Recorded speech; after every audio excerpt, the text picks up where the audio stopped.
Hey, this is Ante. Welcome to the Legacy Podcast, where we talk about the things most people avoid, like what to do when it's time to sell your parents' home and your siblings don't all see eye to eye. Today's topic is difficult conversations because, let's be honest, selling a family home isn't just a transaction. It's a reckoning. It's emotional, it's full of history, and it's rarely simple.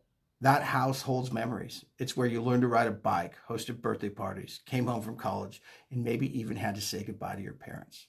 So when it comes time to sell it, emotions are high. And when siblings are involved, it gets even more complicated. Some of your siblings might see the house as sacred. Others might want to move on as fast as possible. One might want to rent it. The other one might want to sell it to a neighbor, and someone else might want to buy it for themselves.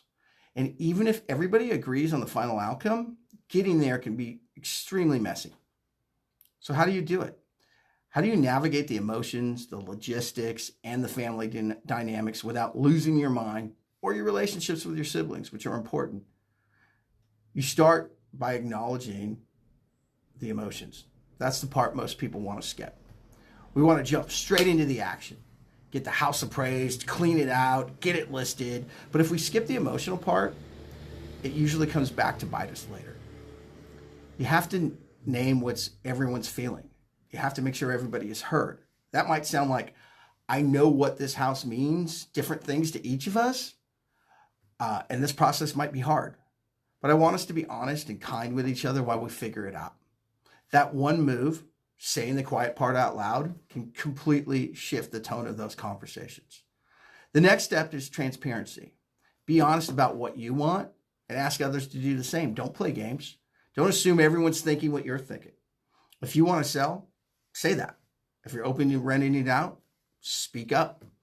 And make space for your siblings to do the same. This is where things usually go sideways, when people hold back or talk behind each other's backs. But if everyone can lay their cards on the table early, you save yourself a lot of drama later. Once the emotions and opinions are out in the open, bring in a neutral third party, a mediator. Could be an estate attorney, real estate professional like myself, anybody who understands this kind of work.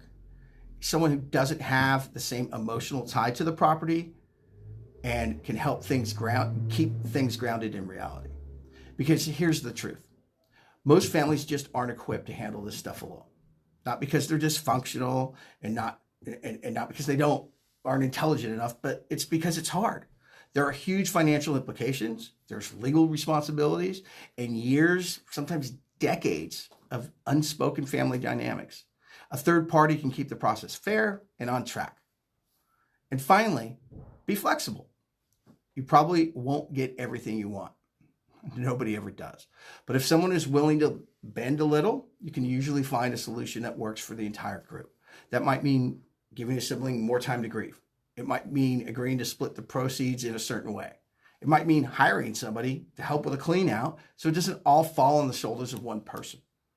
This isn't about winning. It's about closing a chapter gracefully. You're not just selling a house.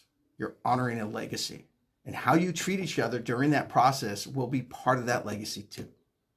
So if you're facing a decision like this right now, if the family home is on the table and your siblings are all looking at it from different angles, take a breath, start with empathy, lead with honesty, and ask for help if you need it. You only get one shot to do this well. Hey, thanks for listening to the Legacy Podcast. I'm glad you're here. My name is Ante Perkoff. You pronounce my first name like Dante without the D. You can reach out to me at the link in the bio, or you can find me at anteperkoff.com.